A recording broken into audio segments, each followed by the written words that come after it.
कढी के नाल सिंधु मां किए सिंध के सुकाई दे।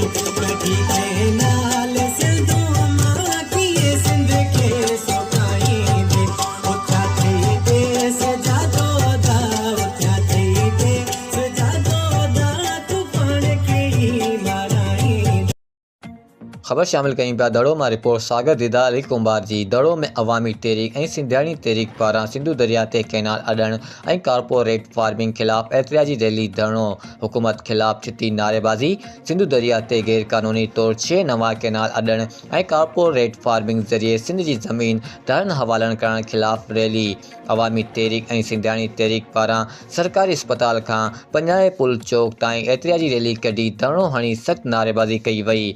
अवामी तहरीक जी रैली में मुख़्तलिफ़ सियासी समाजी तंज़ीमुनि जे अॻुवाणनि, कारकुननि ऐं साफ़ियनि तरफ़ां शिरकत करे सिंधु दरिया ते धाड़ो नामंज़ूर, कैनाल समूरा नामंज़ूर, दरिया ख़ातिर जहिड़ो आहे, पाणी ख़ातिर जहिड़ो आहे जा ज़ोरदार नारा हणी माहौल गरमाए छॾियो। अवामी तहरीक ऐं सिंधियाणी तहरीक जे कारकुननि हथनि में झंडा ऐं बैनर खणी मेन दड़ो ठठो कराची वेंदड़ रोड बंदि करे छॾियो। सिंध दुश्मन कैनालनि ख़िलाफ़ अवामी तहरीक जे मरकज़ी अॻुवान अली मोहम्मद परवेज़ अज़ीज़ मेमण, हुसैन आज़ाद मेमण, मजीद परिहार, साजिद परिहार ऐं ॿियनि जी अॻुवाणी में शानदार रैली कढी वई। उन मौक़े ते अॻुवाणनि ख़िताब कंदे चयो त सिंधु ते धाड़ो कंहिं बि सूरत में क़बूल न कंदासीं।